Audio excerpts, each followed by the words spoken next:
ನಾವು ಭೋಗಿ ಹಬ್ಬನ ಯಾಕೆ ಮಾಡ್ತೀವಿ ಅನ್ನೋದೊಂದು ಸಣ್ಣ ಕತೆ ಇದೆ, ಕೇಳೋಣ ಬನ್ನಿ. ಭೋಗಿ ಹಬ್ಬವು ಪ್ರಾಚೀನ ಹಬ್ಬಗಳಲ್ಲಿ ಒಂದಾಗಿದೆ ಮತ್ತು ಅದು ಜಾನಪದ ಸಂಪ್ರದಾಯ ಮತ್ತು ಆಧ್ಯಾತ್ಮಿಕತೆಯ ಸಂಯೋಜನೆಯಾಗಿದೆ. ಇದು ಮಕರ ಸಂಕ್ರಾಂತಿ ಹಬ್ಬದ ಮೊದಲ ದಿನವನ್ನು ಗುರುತಿಸುತ್ತದೆ.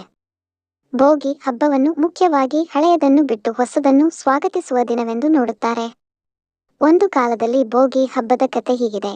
ರೈತರ ಕೈಗೆ ಸುಬಿಕೆಯನ್ನು ತರುವ ರೈತ ದೇವತೆ ಇಂದ್ರನಿಗೆ, ಬೆಟ್ಟದಂತೆ ಹಾಲು ಕೊಟ್ಟ ಗೋವಿಗೆ, ಬೆಂಕಿ ಹಾಗೂ ಮಣ್ಣು ಹಾಸಿದ ಪಾವನವಾದ ಭೂಮಿಗೆ ಕೃತಜ್ಞತೆಯ ಸೂಚಕವಾಗಿ ಈ ಹಬ್ಬವನ್ನು ಆಚರಿಸುತ್ತಿದ್ದರು.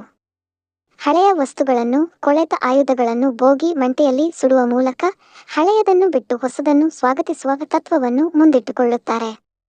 ಇನ್ನು ಭೋಗಿಯ ಹಬ್ಬವು ಸಂಸಾರದಲ್ಲಿ ಶಾಂತಿ, ಐಶ್ವರ್ಯ ಹಾಗೂ ಹೊಸ ಬೆಳಕಿನ ಜೀವನಕ್ಕೆ ಪ್ರಾರ್ಥನೆಯ ದಿನವಾಗಿದೆ. ಬಡವೆ ಮೇಲೆ ಕಾದ ಚಿನ್ನೆ ಹಳಗನ್ನು ತ್ಯಜಿಸಿ ಹೊಸ ಬದುಕಿಗೆ ಪ್ರವೇಶ ಎಂಬ ಸಂದೇಶವನ್ನು ಕೊಡುತ್ತದೆ.